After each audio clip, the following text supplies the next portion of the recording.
Bonjour à toutes et à tous et bienvenue à tous les fans de Naruto et de Boruto, j'espère que tout le monde va bien. Je suis très heureux les amis de vous retrouver comme une fois par mois pour parler ensemble du dernier chapitre de Boruto, To Blue Vortex, avec ce 5e chapitre qui va ouvrir un tome 2 encore plus passionnant que le premier, ça j'en suis sûr. En tout cas un tome 2 qui commence de la meilleure des façons, en tout cas aussi bien que le tome 1 a commencé ou comme il a fini, avec des infos pépites entre les flashbacks et ce qui se passe dans le présent, avec pas mal d'éléments qui nous laissent analyser et surtout théoriser pour une suite qui je pense va vraiment être bouleversée. Du coup on va décortiquer ça ensemble tout au long de la vidéo et je vous rappelle que si vous êtes fan de Naruto et de Boruto, n'hésitez pas à monter dans le train de Boruto To Blue Vortex car il se passe des dingueries à chaque chapitre pour le moment. Et si vous avez raté quelques détails ou que vous aimez simplement analyser, théoriser les choses aussi, bah n'hésitez pas à vous abonner, cocher la cloche pour pas manquer mes dernières vidéos mais aussi les futures qui sortiront sur vos œuvres préférées. Mais avant de commencer la review, cette vidéo est sponsorisée par CyberGhost VPN. Un VPN c'est un logiciel qui te permet de protéger tes données et de naviguer tranquillement sur internet en évitant les sites malveillants, d'être espionné et surtout d'être piraté. Tu peux te géolocaliser partout dans le monde comme aux États-Unis ou au Japon, ce qui peut par exemple t'aider à pourquoi pas avoir accès à la Formule 1, à la MLS, au championnat d'Arabie Saoudite ou pourquoi pas avoir accès au Disney Plus japonais ainsi que le Netflix japonais. En gros c'est nos limites, avec CyberGhost VPN tu voyages sans bouger de chez toi. En vous géolocalisant dans des pays beaucoup moins cotés que la France, vous pourrez même réserver des hôtels ou encore des billets d'avion beaucoup moins chers, ce qui fait les économies. Surtout que pour tout ça, tu payes seulement 2 € par mois et tu peux connecter ton compte sur 7 appareils différents. Idéal aussi au passage pour partager ça à ton copain, ta copine, tes amis ou ta famille. Avec plus de 38 millions d'utilisateurs, CyberGhost VPN est un leader en termes de sécurité et confidentialité qui est au passage extrêmement bien noté sur Trustpilot. Tu pourras trouver dans la description un lien qui te permettra d'avoir accès à 4 mois offerts notamment sur l'offre initiale des 2 ans, 45 jours d'essai gratuit en mode satisfait ou remboursé, du coup t'as rien à perdre. Merci encore au sponsor CyberGhost VPN et on passe maintenant à la vidéo du jour. Alors déjà pour commencer le chapitre, on se retrouve avec des dialogues super intéressants dans le passé avec bien sûr Boruto et Sasuke qui sont en plein entraînement. Déjà ce qu'il faut savoir, mis à part le fait que Boruto avait les cheveux qui poussent et un flow qui commençait petit à petit à se construire avec un style plus Uchiwa que jamais, d'ailleurs même lui le dit en rigolant par rapport à Sasuke en lui disant t'as vu mon style, il est de plus en plus Uchiwa, t'en penses quoi? Mais globalement Sasuke n'a eu qu'une seule année pour entraîner Boruto. Donc sur les 2-3 ans d'ellipse, il n'y a eu qu'une seule année où Sasuke a enseigné des choses à Boruto. Et ça c'est hyper important car déjà rien que là, il avait un très bon niveau et par la suite on peut deviner que déjà tout seul ou avec bien sûr l'enseignement de Kashin Koji, il a pu par la suite se perfectionner. On sait qu'ils ont été en contact par rapport au dernier chapitre, par rapport à ces nouvelles techniques qu'il a acquises, etc. L'Iraishin avec les grenouilles, etc. Mais globalement, on voit quand même qu'en seulement un an, il avait déjà beaucoup changé. Sasuke le précise que même si il a beaucoup de capacités, il lui a transmis en seulement un an tout ce qu'il savait, sa maîtrise des sabres, la maîtrise du chakra, son perfectionnement, être beaucoup plus calme, être beaucoup plus fort sur pas mal d'aspects, pourquoi pas sur des techniques aussi, mais Boruto n'a plus rien à apprendre de Sasuke en même pas un an, mais que par contre il doit continuer en permanence à apprendre à gérer son chakra, le perfectionner, etc. Parce que c'est pas parce que tu atteins un top niveau qu'un certain maître n'a plus forcément de grand chose à t'apprendre que tu dois arrêter ton entraînement, tu dois continuer en permanence pour surpasser tes limites et pourquoi pas découvrir de nouvelles choses par toi-même. Et c'est avant tout ça un apprentissage. On te file les bases mais c'est après à toi encore de te développer. Et d'ailleurs ce qui est hyper intéressant dans la plupart des dialogues, c'est qu'on voit déjà des bribes comme quoi l'omnipotence de Hada, et je reviendrai dessus un peu plus tard, commence à se fragiliser dans ce chapitre et surtout commence à être remise en question. Dans le sens par exemple, on peut voir déjà Sasuke, vous le savez tous, qui lui est victime de l'omnipotence, il pense que de base c'est Kawaki le véritable fils de Naruto et pas Boruto. Et pourtant, il a pris tout le monde à contre-pied en s'enfuyant avec Boruto, le prendre sous son aile et l'entraîner malgré tout, même en pensant que Boruto serait celui qui aurait fait disparaître Naruto, son rival et ami de toujours. Et pourtant, il a décidé par procuration de suivre l'avis de Sarada qui était intervenu et il croit en sa fille, en ses sentiments. Pourquoi elle aurait voulu aider Boruto qui est soi-disant un malfrat ou quelqu'un en tout cas qu'il faut vite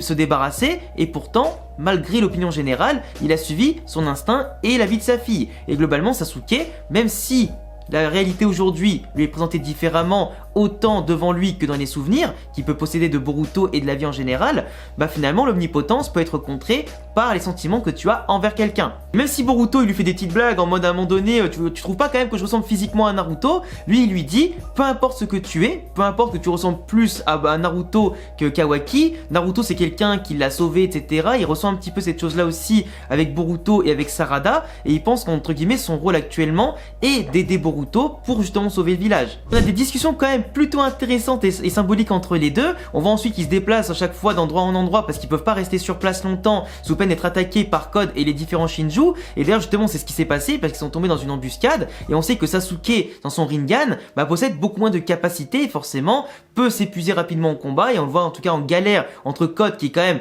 très puissant, et Sasuke actuellement ne peut pas vaincre Code, et avait non plus en plus en étant attaqué par plein de petits Shinju. Et même si Boruto est un génie entre guillemets qu'il a beaucoup appris, lui aussi reste quand même assez limité dans certaines capacités, et tous les deux ne peuvent pas vaincre Code, mais on voit quand même que Sasuke, de ce qu'on comprend, c'est lui qui a réussi à enlever un œil à Code. Donc mine de rien, il a pas été ridicule, mais il a dû quand même se sacrifier contre Code et les Shinju jusqu'à après devenir un petit arbre, comme vous le savez tous, afin de protéger Boruto en lui disant bien,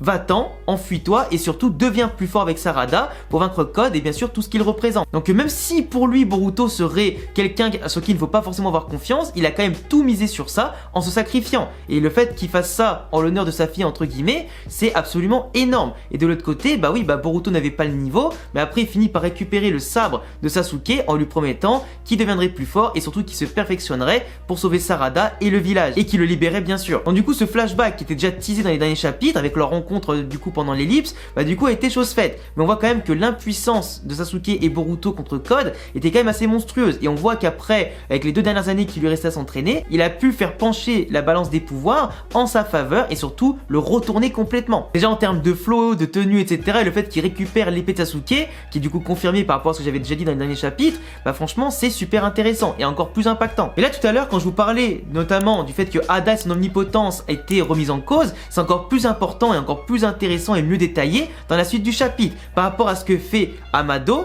et par rapport aussi à ce que font notamment certains Shinju, et aussi ce qui se passe par rapport à Shikamaru et Sai, etc. Tout remet en cause l'omnipotence, et on va se diriger petit à petit vers un village qui peut-être va se mettre du côté de Boruto sans forcément que Ada de base ne s'en rende compte, ou peut-être que simplement face aux Shinju ils vont devoir tous s'allier contre un ennemi commun. Dans le sens où, et on va revenir petit à petit, déjà on retourne au village avec notamment Konohamaru et le trio Inoshikasho qui ont retrouvé Moegi comme c'était prévu dans un arbre Shinju. Elle a essayé d'aider la population qui se faisait attaquer, du coup c'est elle qui a subi une griffure, une morsure, peu importe, et du coup est devenue un petit arbre. Donc forcément Konohamaru veut la sauver, et d'ailleurs Konohamaru, j'en avais parlé dans le dernier chapitre, en disant que quand il la trouvera, il va essayer de devenir pourquoi pas encore plus fort, essayer de la sauver. Ce serait peut-être pourquoi pas son arc à lui pour devenir enfin puissant, ou du moins montrer après l'ellipse ses progrès, et pourquoi pas lui mettre enfin un premier rôle, parce que depuis le début du manga et l'animé, il est derrière constamment ses élèves, il est derrière tout le monde, parce que pourtant il avait un bon potentiel, c'est un bon personnage, une bonne capacité d'apprendre, et en plus face à Pain,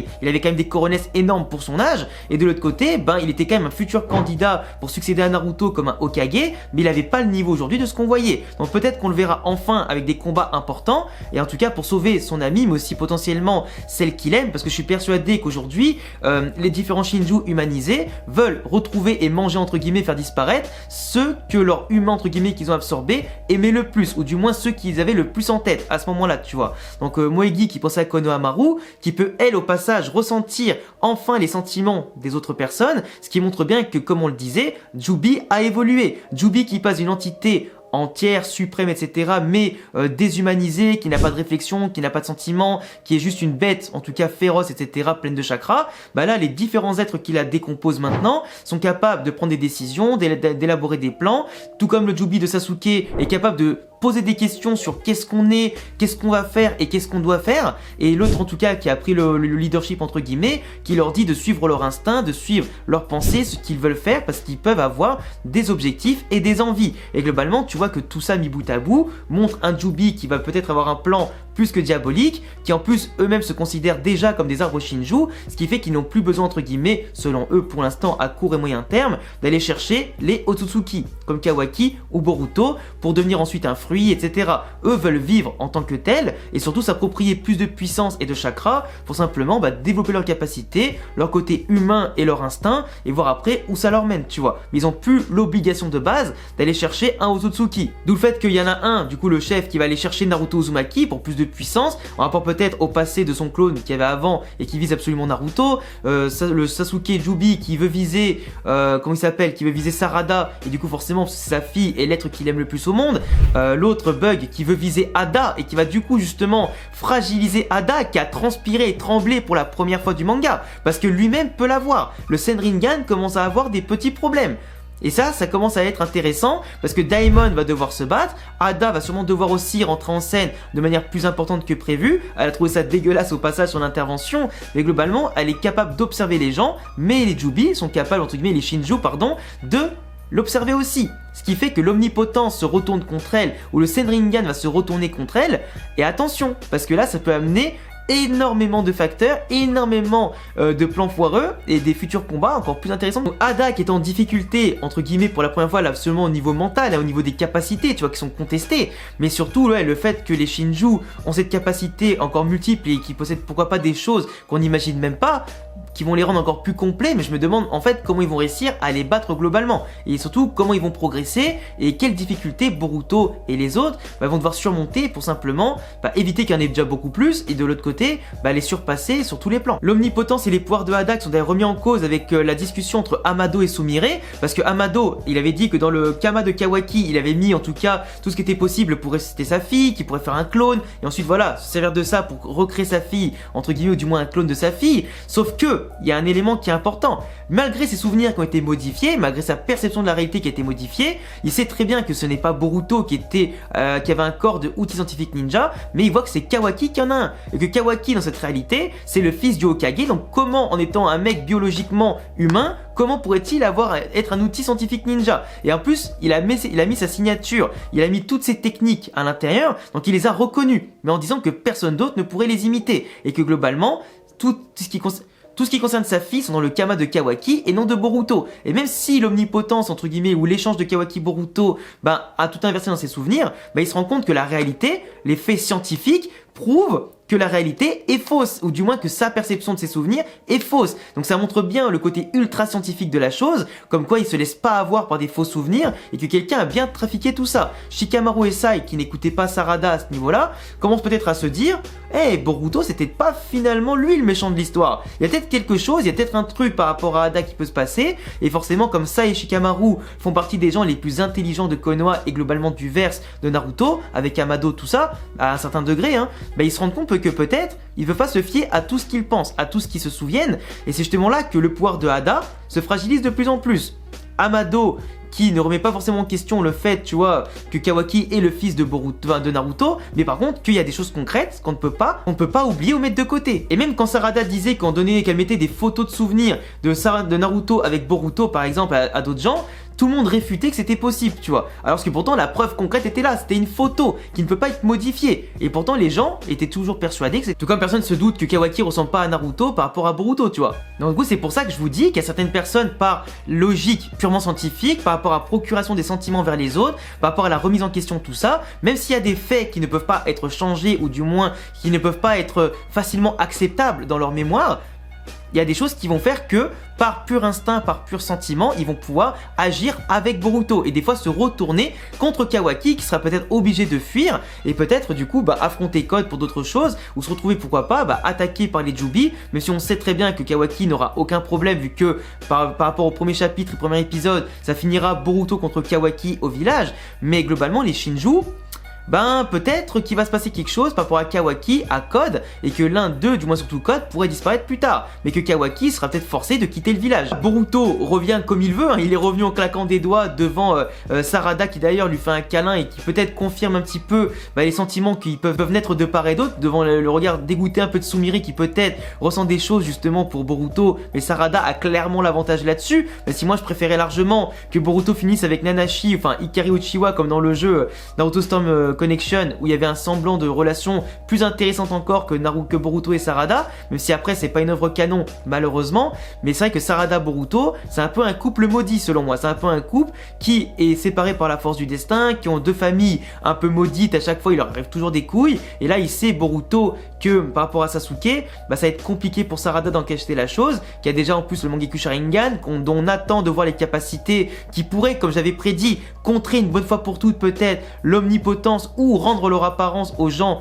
qui ont été transformés en arbres. Ça peut être en tout cas intéressant, mais d'ailleurs cette omnipotence, c'est vrai que je l'ai pas dit, mais pour moi on dirait plus une sorte de genjutsu qu'une vraie omnipotence, tu vois, ou du moins qu'un vrai changement entre Boruto et Kawaki. Et du coup Sarada qui pourrait être la clé de ce mystère-là, tout comme elle l'a été par rapport à son père, mais Boruto qui ne sourit que quand il voit Sarada, sinon il a jamais souri depuis le début de Boruto to Blue Vortex. Il y a que Sarada qui l'a fait au moins esquisser un sourire. Et sa petite sœur Imawari qui de base lui avait fait un petit peu réagir et pas sourire, mais du coup forcément il y a quand même des signes qui ne trompent pas. Je pense que j'ai rien oublié. Si jamais j'ai oublié des trucs, bah écoutez, soit je le rajouterai au montage vite fait, soit bah vous me le direz en commentaire. Mais vous laisserez me dire en commentaire ce que vous avez pensé de ce chapitre-là et de ma vidéo. N'hésitez pas à vous abonner, cocher la cloche, mettre un petit pouce bleu, ça fait toujours plaisir. Je vous rappelle les amis en fin de vidéo de ne pas oublier d'aller checker le lien dans la description pour aller essayer CyberGhost VPN, pour avoir accès à tout le contenu bloqué d'internet, naviguer tranquillement et protéger vos données pour seulement 2 € par mois. Et n'oubliez pas non plus qu'il y a une offre exceptionnelle de 4 mois d'essai sur l'offre de 2 ans, et tout ça grâce au lien dans la description. Et merci encore à eux d'avoir sponsorisé la vidéo. Mes réseaux sont en description et à bientôt les refs pour de prochaines vidéos Naruto, Boruto et manga animé en général. Ciao.